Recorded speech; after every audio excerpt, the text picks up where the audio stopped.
Morning, हाय। कैसे हैं आप सभी? आशा करते हैं कि आप अच्छे होंगे। मैं भी अच्छा हूं। और फिलहाल अभी हम वीडियो आप लोग के बीच नहीं दे पा रहे हैं जल्दी क्योंकि अभी मैं कॉपी जांचने के लिए मुझे ड्यूटी मिला हुआ है। इंटर स्तरीय कॉपी का जांच प्रक्रिया चल रही है ना।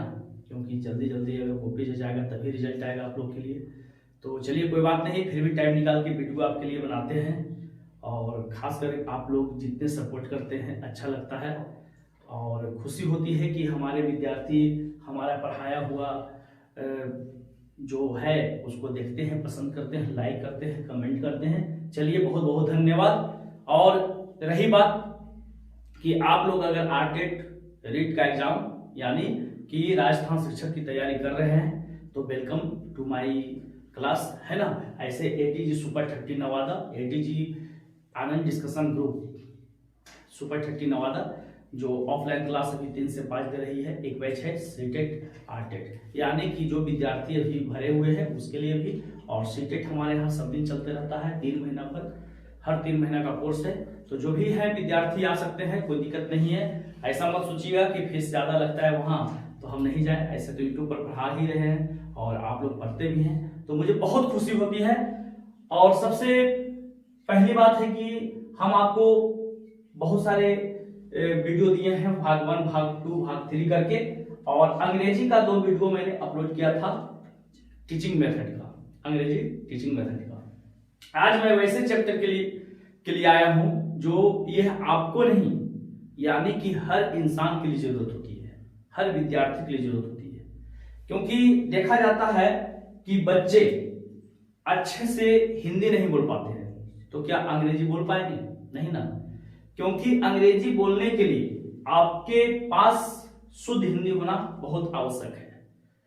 तो कोई भी, जैसे आप इंग्लिश पेडागोजी बनाते हैं, इंग्लिश पेडागोजी का सीटेट में 30 मार्क्स का आता है, उसमें 15 मार्क्स रहता है ग्रामर में आपको बहुत सारी चीज पढ़ना होगा। और सबसे पहला चीज पढ़ना होगा टेंस। ऐसे तो पास्ट पर्सपेक्टिव पढ़ना है, फ्रेज पढ़ना है, क्वेश्चन टैग पढ़ना है, टेंस पढ़ना है, ट्रांसफॉर्मेशन पढ़ना है जिसमें वॉइस, बहुत सारी चीज, क्वेश्चन टैग। लेकिन टेंस एक ऐसा चैप्टर है जिसको पढ़ने से आपको हर चैप्टर की बारीकी से समझ में आ जाएगा, यानी कि सेंटेंस को पहचान सकेंगे। तो टेंस पढ़ने से पहले आप लोग पढ़ लीजिएगा जरूर, ऐसे पढ़े होंगे हमें विश्वास है। सेंटेंस टेंस पढ़ने के पहले आपको पढ़ना होगा सेंटेंस। कहा जाता है कि without sentence you can't get the knowledge of tense. इसलिए सेंटेंस बहुत जरूरी होता है। लेकिन आज हम जो सोच कर आए हैं चैप्टर और आपको पढ़ाने के लिए, मेरा पढ़ाने का मकसद इस चैप्टर से है कि आपको कुछ न कुछ सेंटेंस को पकड़ में आ जाए और ये आपको महसूस हो, फील हो। जब आप एग्जाम में बैठे तो कोई भी पैराग्राफ पढ़ते हैं, चाहे वो प्रोज से पढ़ते हैं चाहे पोएट्री से पढ़ते हैं, तो जो सेंटेंस होता है आपको यह समझ में आ जाना चाहिए कि प्रेजेंट है कि पास्ट है कि फ्यूचर है और किस टेंस का है। जब वह समझ में आ जाएगा तो आपको ज्यादा दिक्कत नहीं होगी। तो बहुत सारे विद्यार्थी करना था सर एक टेंस का क्लास ले लीजिए। तो आज हम आप लोग के बीच टाइम एंड टेंस लेकर आया। ध्यान देंगे, टाइम एंड टेंस। और टाइम एंड टेंस आप ज्यादा नहीं 3 क्लास से पढ़ना शुरू कर दिए होंगे और आज तक पढ़ रहे हैं। यहां तक कि जो भी सीटेट एस्पायरेंट्स आते हैं, सीटेट एस्पायरेंट्स चाहे बीटेट एस्पायरेंट्स या कोई भी सीनियर स्टूडेंट्स आते हैं, तो उसे टेंस में बहुत सारे प्रॉब्लम होती है। टेंस की भी जानकारी बहुत कम होती है, वो कंफ्यूजन हो जाते हैं। क्योंकि एक्चुअली क्या है कि बिहार का स्टूडेंट्स है, ऐसा नहीं कि अंग्रेजी वो नहीं जानता है, लेकिन आज भी कुछ ग्रामीण परिवेश या हो सकता है कि अच्छे टीचर के अभाव में वो अंग्रेजी के ज्ञान बिना वह अधूरा रह चुका, यह अभी भी है। क्योंकि किसी भी तरीका से लगता है कि हमें पढ़कर नौकरी लेना है, और इसका ज्यादा महत्व कब आपको पता चलेगा, जो अंग्रेजी टीचर होंगे उसके लिए बहुत जरूरी है। लेकिन फिर भी आपको अंग्रेजी का जानकारी होना चाहिए, और खास करके टाइम का जानकारी होना चाहिए, टेंस का जानकारी होना चाहिए। टाइम एंड टेंस आप पढ़े होंगे, तो चलिए हम शुरू करते हैं टाइम एंड टेंस। तो देखिए, सबसे पहले टाइम एंड टेंस पढ़ाने से पहले मैं आप लोगों को कहना चाहूंगा कि what is time and tense. What is time and tense, है ना? टाइम और टेंस क्या है, तो सभी बताने का प्रयास करेंगे, क्योंकि बहुत सारे आप पढ़े होंगे कहीं भी तो सीधे भेद बताते हैं और डिफिनेशन बताकर चल जाते हैं, लेकिन नहीं, मुख्य रूप से इसको समझना है, टाइम एंड टेंस। अगर यह समझ गए, देखिए समय जो होता है ना,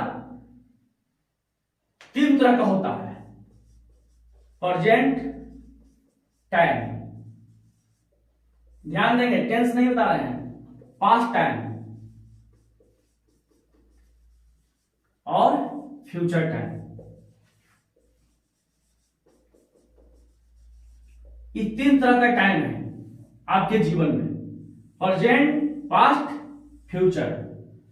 100 साल पहले मुझे तुमसे प्यार था, आज भी है और कल भी रहेगा, यानी कि प्रेजेंट, पास्ट, फ्यूचर।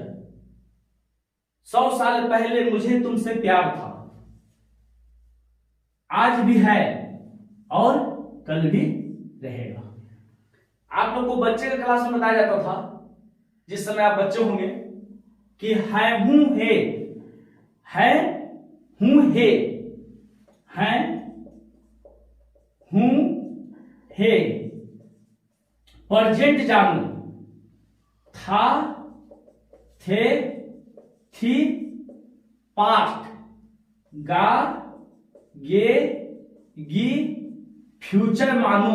लो बच्चों, अब टेंस पहचानो, ध्यान देंगे।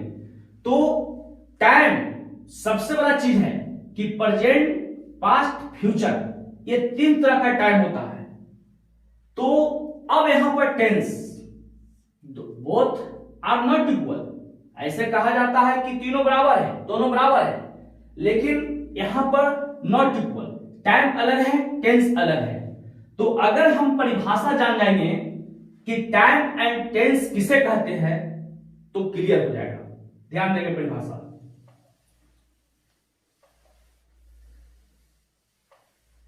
कहा जाता है the change of verb, the change of verb according to time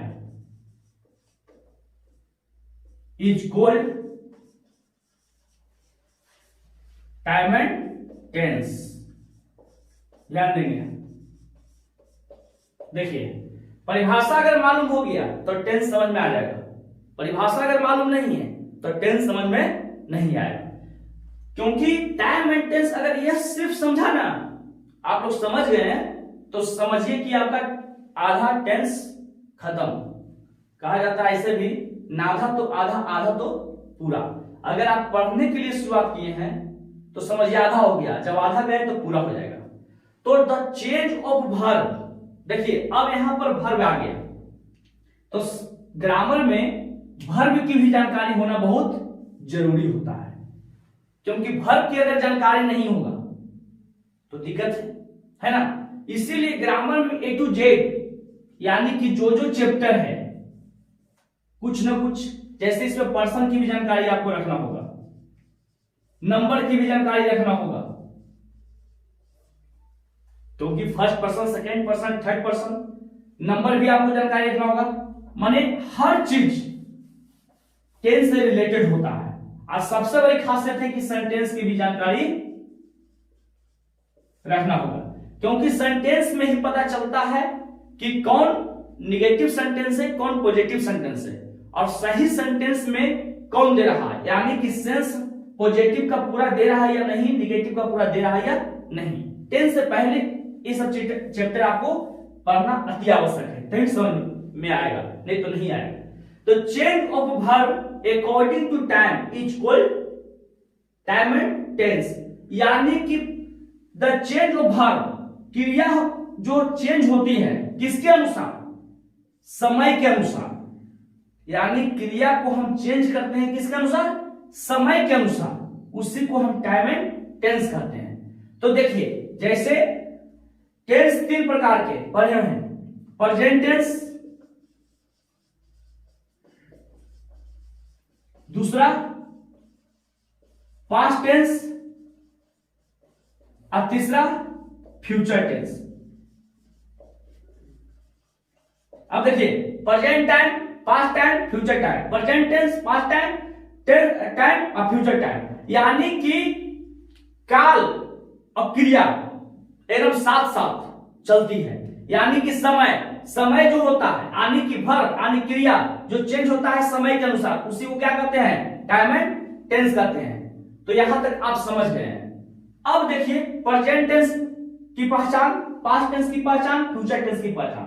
तो सबसे पहले हम बता दिए है हूं हे प्रेजेंट जानो, था थे ती पास्ट, गागा के फ्यूचर मानो, लो बच्चों अब टेंस पहचानो, यानी कि कोई भी सेंटेंस, यानी कि प्रेजेंट जो वर्तमान समय में है, पास्ट जो बीत गया, फ्यूचर जो आने वाला है, उसी को हम क्या करते हैं, प्रेजेंट, पास्ट, फ्यूचर कहते हैं। तो ये पहचानने का रूल हुआ।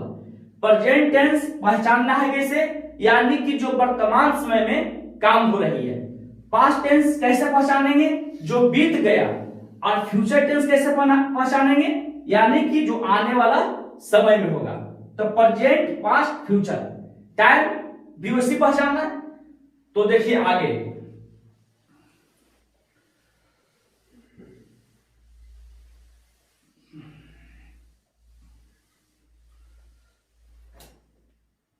देखिए प्रेजेंट टेंस,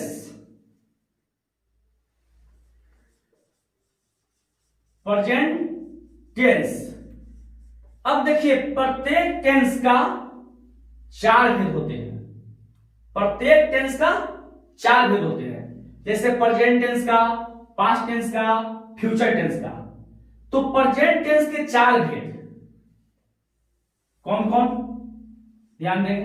पहला प्रेजेंट इंडेफिनिट टेंस,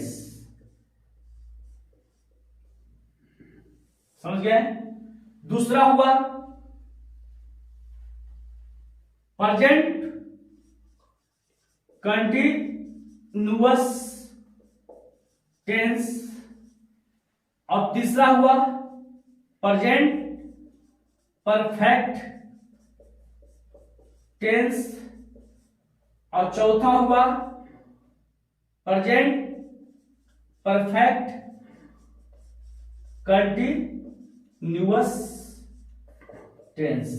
अब देखिए समझिए, यानी कि वर्तमान समय में भी कुछ समय क्या होता है, निश्चित होता है, कुछ अनिश्चित होता है, कुछ काम जारी रहता है, कुछ बंद हो रहता है, कुछ बीत जाता है। यानी कि प्रेजेंट टेंस में भी प्रेजेंट टाइम क्या किया जाता है, 4 भागों में डिवाइडेशन किया जाता है। प्रेजेंट टेंस का 4 भेद कह सकते हैं, present indefinite tense, present continuous tense, present perfect tense, present perfect continuous tense, है ना। उसी प्रकार से पास्ट में आ जाएगा past indefinite tense, past continuous tense, past perfect tense, past perfect continuous tense. ठीक फ्यूचर में आ जाएगा future indefinite tense, future continuous tense, future perfect tense, future perfect continuous tense. यानी कि प्रेजेंट टेंस यानी कि जो वर्तमान समय है, वर्तमान काल जो समय से रिलेटेड है, उसको 4 भागों में हम बांट के पढ़ते हैं।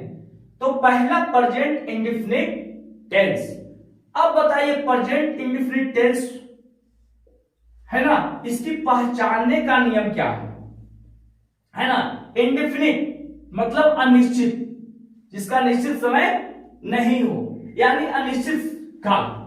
उसी प्रकार से continuous, perfect tense, perfect continuous tense.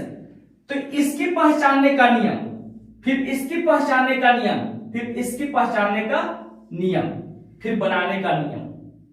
समझिए कि टेंस खत्म हो गया।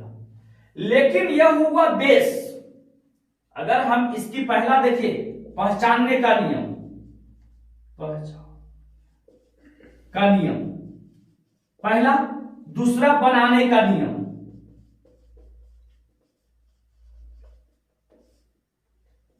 तीसरा बनावट, जिसको कहते हैं स्ट्रक्चर।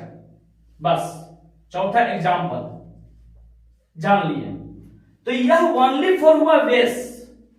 लेकिन इसको एग्जाम से रिलेटेड हम कैसे देखेंगे, एग्जाम में इस टेंस से कैसे पूछता है। ऐसा नहीं कि मैं आम खाता हूं, तुम जाते हो, वह किताब पढ़ता है, मौन खेल रही है ना, मैं सो चुका हूं, वह पढ़ चुका है, मैं 2 सालों से किताब पढ़ता रहा हूं, बनाइए मेक द ट्रांसलेशन। नहीं, एग्जाम इसके लिए जब हम हायर पढ़ेंगे तो इसके लिए 2 रूल बनाया जाता है। एक जनरल रूल, जनरल रूल, एक स्पेशल रूल। ये हम दिखाएंगे आपको, तो बने रहिएगा।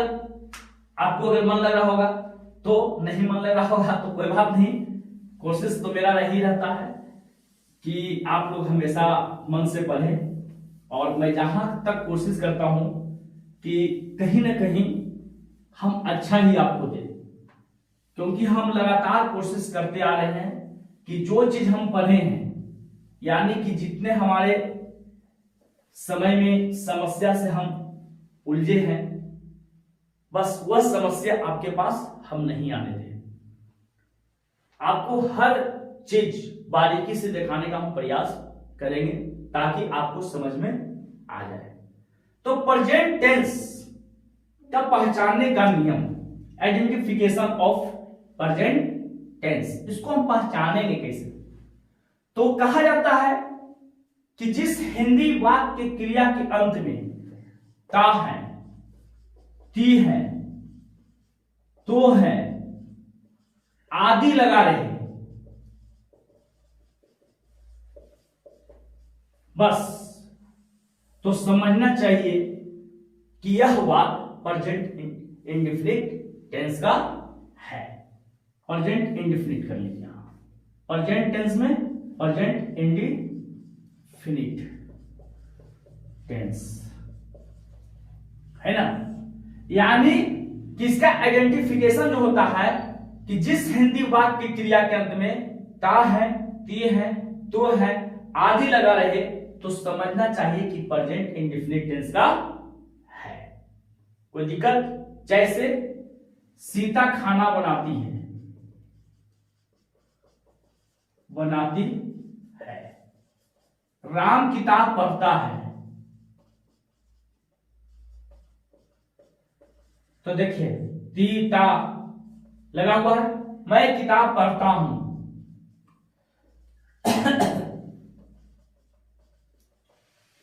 है ना, ता हूं। तो यानी कि जिस हिंदी वाक्य क्रिया के अंत में ता है, ती है, तो है, आदि लगा रहे, तो समझना चाहिए कि वैसे वाक्य प्रेजेंट इंडेफिनिट टेंस का होगा। ऐसे तो देखिए पहचानने का एक सिंपल रूल कि सीता खाना बनाती है, मैं जा रहा हूं, तुम पढ़ते हो। देखिए 3 तरह का वाक्य दे रहे हैं आपको। जैसे कहने का मतलब सीता खाना बनाती है, तुम जा रहे हो, वह खा चुका है ना, मैं 2 सालों से पढ़ रहा हूं। अब बताइए कौन सा टेंस है। तो सबसे पहले कोई भी अगर एग्जाम्पल हम देते हैं आपके पास, तो यहां पर ध्यान देना है कि पहले पकड़ना है कि टेंस में प्रेजेंट है या पास्ट है या फ्यूचर है। टेंस में प्रेजेंट है या पास्ट है, फ्यूचर है। तो सबसे पहले आपको पकड़ होना चाहिए कि सेंटेंस के देखते के साथ, जैसे अगर आप पैराग्राफ पढ़ते हैं, फ्रेज पढ़ते हैं सीटेट में, तो ठीक है वो क्या कर रहा है, लेकिन कहानी जब स्टोरी हम जानेंगे तब ना, तो कहीं ना कहीं सेंस या प्रेजेंट का है, कहीं पास्ट का है, कहीं फ्यूचर का है। और प्रेजेंट में ही है वर्ब के अनुसार क्या होता है ना, बदलता है समय के अनुसार, चाहे क्रिया के अनुसार समय बदलता है। तो वहां पर 4 तरह का टेंस हम बाद में देखेंगे कि प्रेजेंट इंडेफिनिट का है कि प्रेजेंट कंटिन्यूअस का है। देखिए प्रेजेंट कंटिन्यूअस को हम इम्परफेक्ट पढ़ते थे, पहले इम्परफेक्ट पढ़ा जाता था, प्रेजेंट इम्परफेक्ट टेंस अब हो गया प्रेजेंट कंटिन्यूअस टेंस। तो प्रेजेंट इंडेफिनिट का है या प्रेजेंट कंटिन्यूअस का है या प्रेजेंट परफेक्ट का है या प्रेजेंट परफेक्ट कंटिन्यूअस का है बाद में। लेकिन सबसे पहले हमें पकड़ होनी चाहिए कि यह जो टेंस है प्रेजेंट टेंस का है ना, क्योंकि कहीं था थे का प्रयोग नहीं है, गागवी की प्रयोग नहीं है। जब भी प्रयोग है तो प्रेजेंट है हूं है का प्रयोग है लास्ट में। अब यहां पर लगाना है कि जिस हिंदी वाक्य क्रिया के अंत में ता है ती है लगा रहे वह प्रेजेंट इंडेफिनिट टेंस कहलाता है। तो यहां पर प्रेजेंट इंडेफिनिट टेंस कौन है, सीता खाना बनाती है, बाकी ये सब नहीं है। ये सब पढ़ाएंगे तो समझ में आएगा, ऐसे तो आपको समझ में आ रहा होगा कि प्रेजेंट इम्परफेक्ट टेंस क्या है, प्रेजेंट परफेक्ट क्या है ना। तो यहां पर यह ध्यान देना है। अब देखिए बनाने का नियम, इसका बनाने का नियम क्या है, बनाने का नियम स्ट्रक्चर, स्ट्रक्चर मींस होता है बनावट।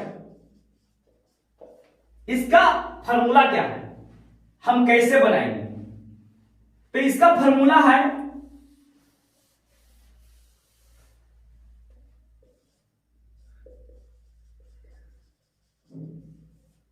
सब्जेक्ट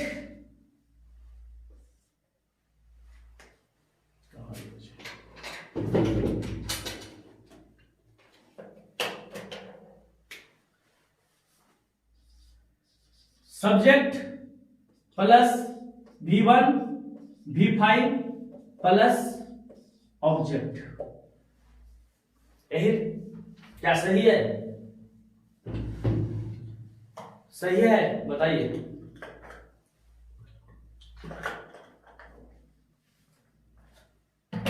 जी सही है, क्योंकि यही पर होंगे सब्जेक्ट प्लस V1 या V5 प्लस ऑब्जेक्ट। स्ट्रक्चर तो सही है, लेकिन बाबू ध्यान देंगे, चाहे यूट्यूब पर जितना आप पढ़ते होंगे, चाहे कहीं भी पढ़ते होंगे आप, मैं यह नहीं कहना चाहता हूं सभी टीचर अच्छे हैं, लेकिन मैं जिनसे पढ़ा हूं मैं उन पर फुल्ली ट्रस्ट करता हूं कि अगर हमारे पास छोटा सा भी नॉलेज है तो एक्यूरेट नॉलेज मैं रखता हूं, और जहां तक हो सही नॉलेज रखता हूं। स्ट्रक्चर ठीक है लेकिन लिखा हुआ गलती है, क्योंकि देखिए सब्जेक्ट कैसे लिखा था, SUBJECT, सब्जेक्ट में क्या होता है, कर्ता।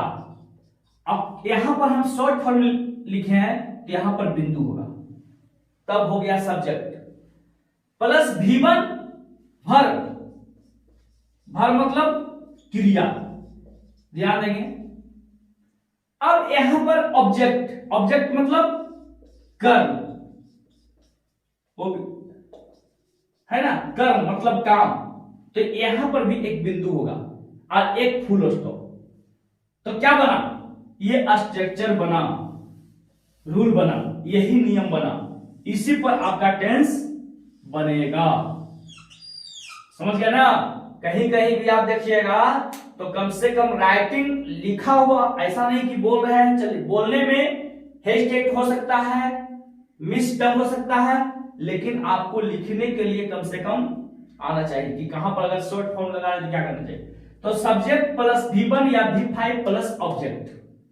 अब यहां पर समझिए कि ये V1 और V5 का क्या फासला है, तो आपको पढ़ना होगा पास्ट पार्टिसिपल, है ना, वर्ब का फॉर्म पढ़ना होगा, V1 V2 V3 V4 V5। लेकिन मुख्य रूप से आपको यहां ही जानना होगा इसको याद करना होगा V3 तक। जैसे गो मिस क्या होता है, जाना, गो भी जाना, तो यहां पर क्या होगा, गो इसका भी हो जाता है बेंट, इसका 3 हो जाता है क्या, गॉन, गो बेंट गॉन। उसी प्रकार से प्ले का है ना, इसी प्रकार से जितना भी वर्ब है ये 3, अब उसी में कहीं ना कहीं ING लगता है तो B4 बन जाता है, ES लगता है तो B5 बन जाता है। अब एस या ES का मसला कहां रहता है, कहां पर लगाना है ना। तो अगर थर्ड पर्सन के सिंगुलर नंबर में हो, अगर थर्ड पर्सन के सिंगुलर नंबर हो तो ES का प्रयोग होता है। अगर थर्ड पर्सन के सिंगुलर नंबर हो तो वर्ब के साथ क्या हो जाता है, एस या ES का प्रयोग होता है। अब बताइए, देखिए टेंस पढ़ने से क्या झमेला होता है कि आपको पर्सन की भी जानकारी रखना होगा। Person, first person, second person, third person, है ना, second person, third person, singular number अब प्लूरल नंबर, ये ध्यान देना होगा। I, B, यू चलता है, ही, सी, इट, एनी, नेम्स, और यहां पर दे पड़ता है। तो देखिए थर्ड पर्सन के सिंगुलर नंबर में है ना, थर्ड पर्सन के सिंगुलर नंबर हो तो इसके साथ एस या ES का प्रयोग होता है। जैसे मैं किताब पढ़ता हूं, आई रीड अ बुक, मैं एक किताब पढ़ता हूं, वह किताब पढ़ता है तो ही रीड्स अ बुक। देखिए हो गया ना, ध्यान देंगे। तो सबसे जरूरी इस बात का है कि अगर आप टेंस पढ़ते हैं तो जब तक बारीकी से टेंस नहीं पढ़ेंगे और जानकारी होगा तो आपको क्या होगा, अंग्रेजी बोलने में असुविधा होगी। दूसरी बात, आप सेंटेंस को पकड़ नहीं पाएंगे कि वो क्या कहता है। तो यहां पर स्ट्रक्चर हुआ सब्जेक्ट प्लस V1 या V5 प्लस ऑब्जेक्ट। उसी प्रकार से इसका निगेटिव सेंटेंस हो जाता है ना, सब्जेक्ट प्लस क्या, डू या does plus not plus V1 plus object, है ना। उसके बाद पॉजिटिव क्वेश्चन हो जाता है डू या does plus subject plus V1, है ना, plus object plus question mark. फिर पॉजिटिव निगेटिव क्वेश्चंस हो जाता है, पॉजिटिव निगेटिव क्वेश्चंस, है ना, जो भी है ना, डू या Dutch plus subject plus not plus V1 plus object plus question mark. तो यह आपको बनाना है। तो एक एग्जांपल के साथ हम आपको बताना चाह रहा हूं, ध्यान देंगे।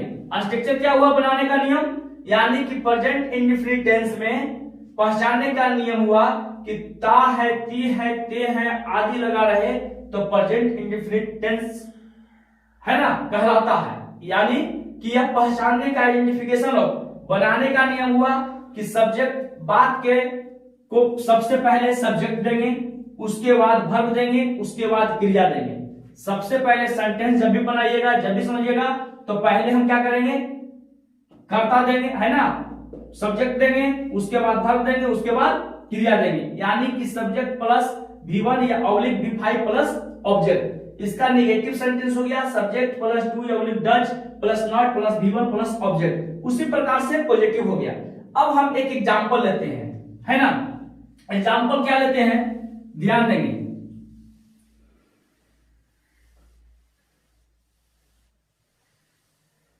जैसे एग्जांपल हम लिए आई लव यू, मैं आपको प्यार करता हूं, है ना, मैं आपको प्यार करता हूं। तो यहां मैं आपको प्यार करता हूं, ऐसे भी आम चाल की भाषा में यह प्रचलन हो चुका है। इसको नेगेटिव सेंस में नहीं लीजिएगा, पॉजिटिव में लीजिएगा कि कोई भी अच्छा काम करता है तो उसे हम आई लव यू बोलते हैं या आप भी बोलते हैं कि लव यू बेटा। तो ठीक उसी प्रकार से मैं आपको प्यार करता हूं, तो मैं क्या हो गया, सब्जेक्ट है ना।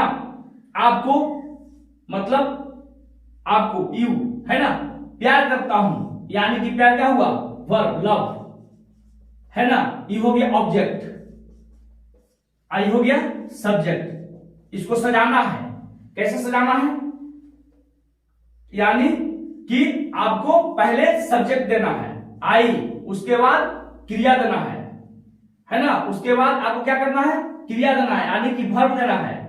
ध्यान देंगे आई लव और उसके बाद ऑब्जेक्ट देना है ना। ग्रामर ट्रांसलेशन मेथड जब हम पढ़ा रहे होंगे तो आप ध्यान दीजिएगा कि उसमें एक शब्द लिखे थे कि वर्ड टू वर्ड ट्रांसलेट करता है ना। तो डिमेरिट में बताया गया था कि ग्रामर ट्रांसलेशन मेथड जो होता है वर्ड टू वर्ड ट्रांसलेट करता है, जिसके कारण से क्या होता है, सेंटेंस का ब्यूटी ल्यून कर देता है ना।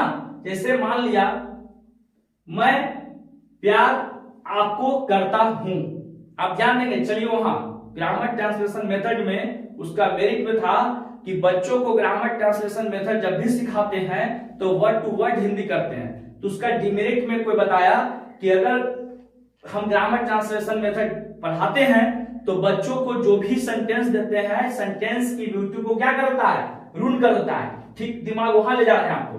अब देखिए अगर मान लिया आई लव यू करेंगे तो आई मैं प्यार आपको करता हूं, हो गया नहीं। लेकिन नहीं, यहां पर सेंटेंस की ब्यूटी सुंदर बनाने के लिए, क्योंकि कोई भी सेंटेंस जब भी बनेगा, याद नहीं, कोई भी सेंटेंस जब भी बनेगा तो तीन वो subject plus verb plus object, यही तीन सब्जेक्ट वर्ब ऑब्जेक्ट, इसी तीन शब्द यानी कि तीन आपको दिमाग में रखना है, सारा सेंटेंस बनेगा।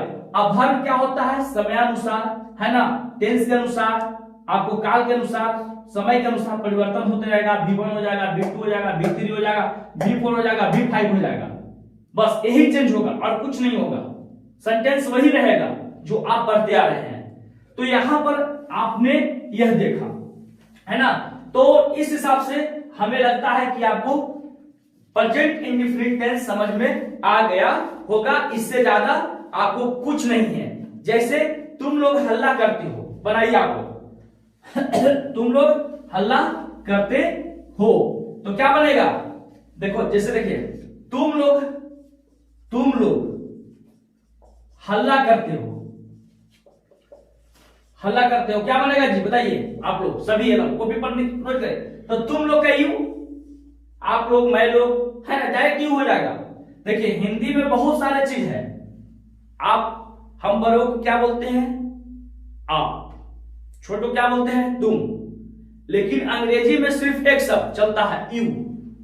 तो you make a noise, you make a noise, तुम लोग हल्ला गुल्ला करते हो, है ना, हल्ला करते हो, बन गया। उसी प्रकार से अगर हम और भी सेंटेंस आपको देते हैं, है ना, मैं क्रिकेट खेलता हूं, मैं क्रिकेट खेलता हूं, तो क्या बनेगा, आई, है ना, प्ले क्रिकेट। अगर आता ही, वह खेलता है, तो ही प्लेज, क्यों हो गया, क्योंकि, है ना,